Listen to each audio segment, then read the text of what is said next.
E nós vamos falar agora de um assunto de saúde pública que é muito importante, que é o controle do diabetes e possibilidades de novos tratamentos da doença. Um novo estudo feito na Europa recentemente está propondo mudanças para o diagnóstico do diabetes. De acordo com essa pesquisa, a doença deveria ser dividida em 5 tipos em vez de 2 tipos, como é feita essa divisão atualmente. E sobre esse assunto, para esclarecer melhor o que isso pode mudar, eu vou conversar aqui no estúdio com o Dr. Glauco Afonso Morgenstern, que é médico, que é cirurgião bariátrico. Tudo bem, doutor? Tudo bem, bom dia a todos. Muito obrigado pela sua presença aqui com a gente. Isso, na verdade, é um estudo ainda, né, que médicos estão fazendo para tentar dividir mais o diabetes, ao invés de diabetes tipo 1, tipo 2, em 5 tipos. A classe médica vê com bons olhos isso? Poderia avançar no tratamento da doença?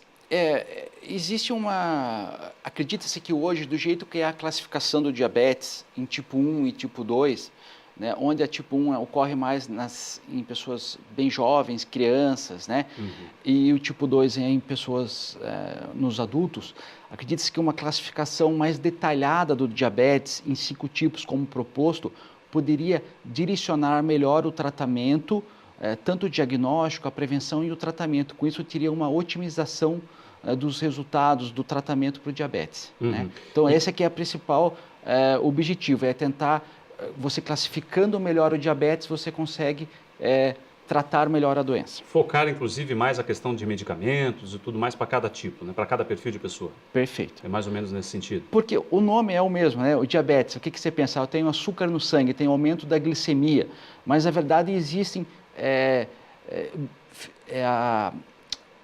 o mecanismo da doença é diferente nesses tipos. A causa é diferente. Mas isso é apenas numa fase de estudos ainda, né? Quer Sim, dizer, não há sim. nenhuma mudança para quem tem já o diabetes, não há o que se preocupar em relação a possíveis tratamentos que a pessoa deve procurar por enquanto. Não, por enquanto não muda nada. Já que falamos nos 2 tipos, então para esclarecer melhor, quais são as diferenças, né, do tipo 1 e do tipo 2 da doença? O senhor citou, claro, a questão da idade, mas tem outras diferenças também? Tem. O tipo 1, ele basicamente ocorre, geralmente começa nas crianças, né? E ocorre pela falta da produção de insulina. Ou seja, as células do pâncreas que produzem insulina geralmente não produzem. Geralmente é uma doença autoimune que a gente chama, né? E o tipo 2 ocorre já geralmente nos adultos. E existem várias causas, mas principalmente existe uma resistência do organismo à insulina, né? Então, está muito associada à obesidade daí. O tipo 2 tem 90% dos casos, pelo menos aqui no Brasil, né? É o tipo mais comum da doença. Né? Exatamente.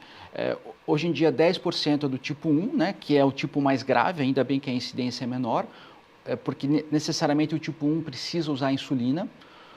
Os pacientes do tipo 2, que é o mais frequente, como você comentou, que corresponde a 90% da população, nem sempre necessita o uso de medicamento, às vezes só medidas comportamentais, alimentares, podem ajudar no tratamento. E o tratamento começa geralmente com medicamentos e em casos mais avançados, daí necessita o uso até de insulina.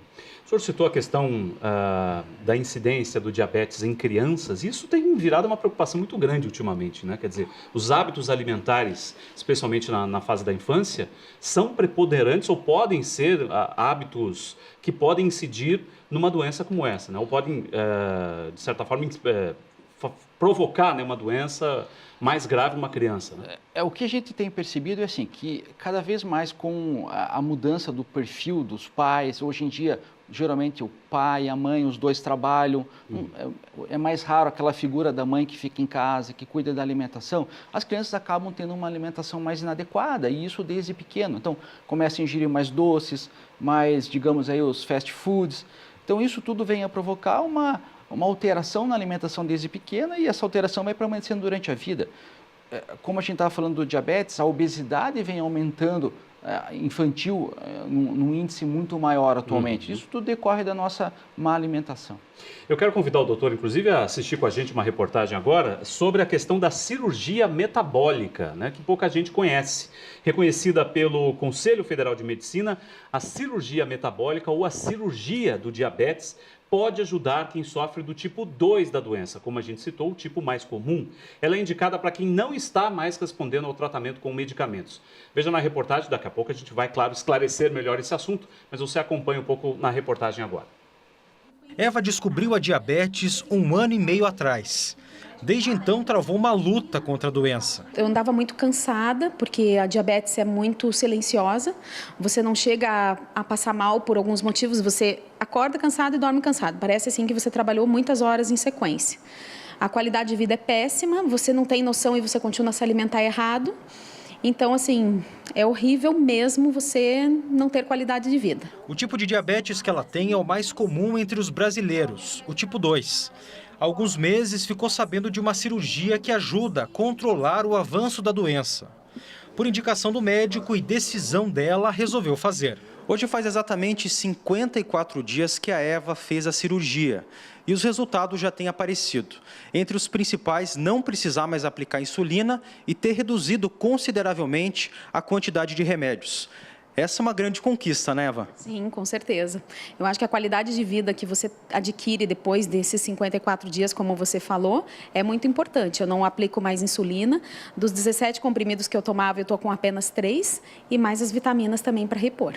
Uma nova vida para você. Com certeza. A cirurgia metabólica é feita no aparelho digestivo. Nós vamos em todos os mecanismos de maior potencial no tubo digestivo para que melhore a função do pâncreas, para que melhore a passagem da insulina. Então nós vamos no mecanismos que a pessoa, se ela comer muito, ela vai precisar de mais insulina. Então eu diminuo uma parte dessa a saciedade alimentar. Se a comida passar por uma região, ela pode prejudicar o pâncreas. Então eu desvio essa parte do pâncreas. E é assim por diante. Eu vou trabalhando em todos os mecanismos potenciais para que eu tenha o controle desse paciente com diabetes. O médico reforça, no entanto, que a operação é recomendada apenas para quem tem diabetes tipo 2, aquela que se adquire ao longo do tempo. A técnica foi reconhecida recentemente pelo Conselho Federal de Medicina, que liberou a cirurgia para pacientes com índice de massa corporal, o IMC, entre 30 e 35. E o grande problema é que é uma doença silenciosa. E ela não é um problema tão imediato, por exemplo, como um infarto, uma isquemia, né, cardíaca, uma isquemia cerebral. Ela vai dar problemas de saúde a médio e longo prazo. Podem pegar o cérebro, por exemplo, dando acidente vascular cerebral, que é o derrame. Essas artérias podem pegar o coração, levando aos problemas de coronariopatia, infarto. Então, todo lugar que tenha circulação, o diabetes pode acometer. É uma grande revolução, né, doutor? O fato dessa cirurgia existir e dar uma esperança para muita gente, não da cura da doença, porque o diabetes não tem cura, mas pelo menos aliviar um pouco essa questão do tratamento, que para muita gente é um tratamento muito sofrido, né? Eu acho que são alguns pontos é importante ressaltar. Primeiro, que essa cirurgia ela pode ser utilizada em pacientes com diabetes tipo 2, tá? E como você falou, não é que você vai curar, você vai controlar o diabetes. Não adianta a pessoa fazer a cirurgia e depois ter hábitos errados ou não se cuidar, que você pode voltar a ter o diabetes. Tá? Então, essa cirurgia, ela não, existem critérios hoje em dia que você pode realizar, né? Mas os candidatos seriam pacientes que apresentam um diabetes não tão longo, né? No máximo até 10 anos, que não façam uso de insulina por mais de 5 anos. Então, quanto mais precoce, às vezes, a cirurgia, né, melhor o resultado.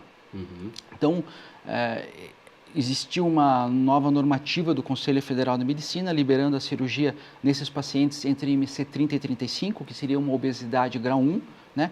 E a cirurgia, basicamente, ela é muito baseada com a cirurgia bariátrica, né, com alguns detalhes técnicos um pouquinho diferentes, né? Porque o principal objetivo da cirurgia é resolver o problema do diabetes e nem tanto a perda de peso, apesar que o paciente acaba tendo uma perda de peso junto. E assim como a cirurgia bariátrica, como o senhor citou, existem critérios para que essa cirurgia seja feita, né? Não é qualquer pessoa que tem diabetes que já pode ir aí procurando médico para fazer a cirurgia. Não, de maneira alguma, né? Sempre quando você fala em cirurgia, você fala numa alternativa mais avançada, não a primeira opção. Nós separamos, inclusive, algumas informações sobre o diabetes para a gente ter uma ideia de como é importante falar sobre esse tema. Olha só, primeira informação que a gente vai colocar na tela agora para você.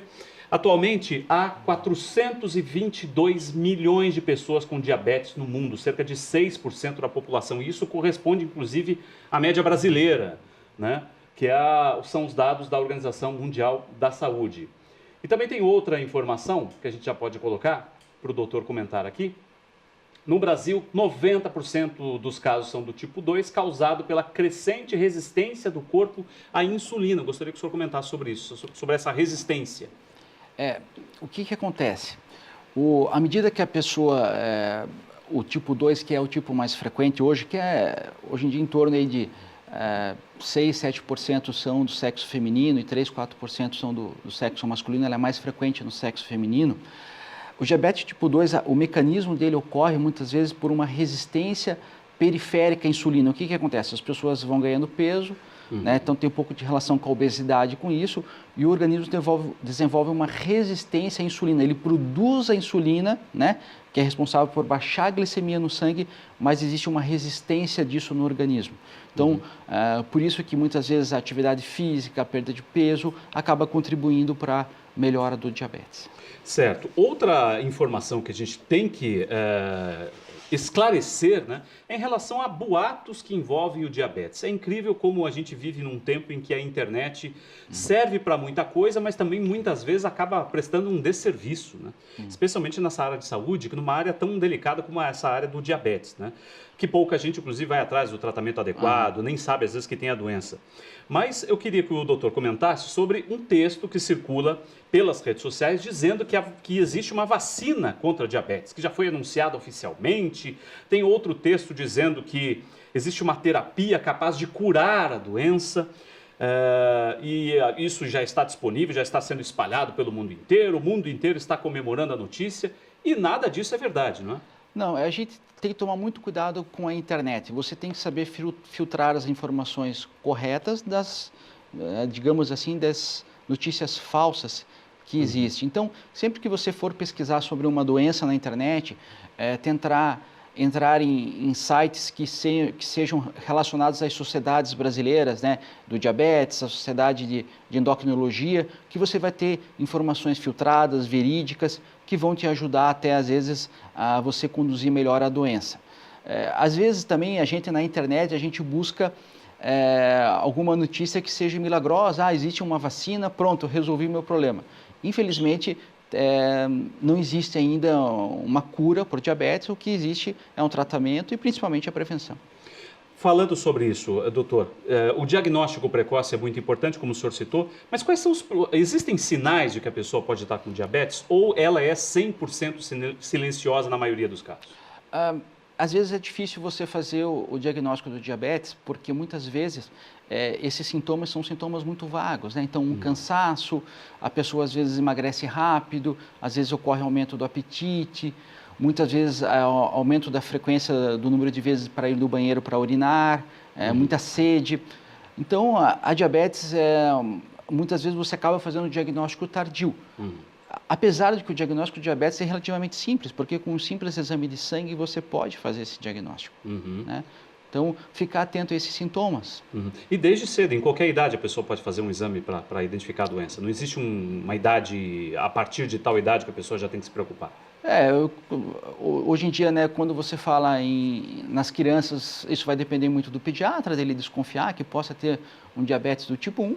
Já o diabetes tipo 2 é muito mais frequente, então, hoje em dia, com simples, às vezes, aquele exame de sangue, de furar o dedo, você já consegue, às vezes, até fazer o diagnóstico inicial.